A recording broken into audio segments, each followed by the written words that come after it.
Well, before we discuss the strategic areas, I think I should mention first of all that Georgia passed an important benchmark when it comes to the consolidation of its democracy, which was the peaceful transition of power based on the parliamentary elections. Now we have an incoming new government coming in, which is Georgian Dream.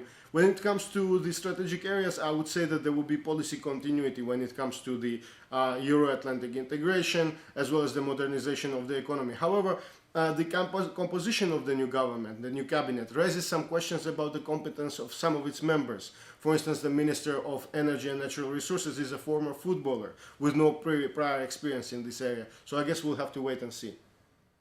The sector that will be affected the most by the victory of Georgian Dream will be agriculture.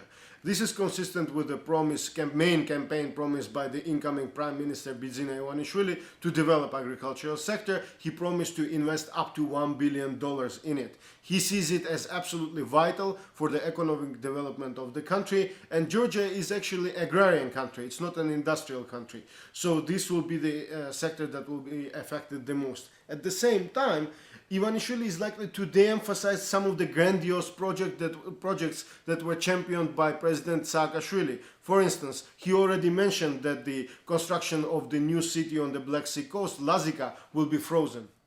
With regard to relationships with Russia, the coming to power of Ivanishvili certainly raises some hopes that the relationships with Russia will improve. We need to remember that during Saakashvili's presidency, the relationship deteriorated to the level that it culminated with the August War of 2008.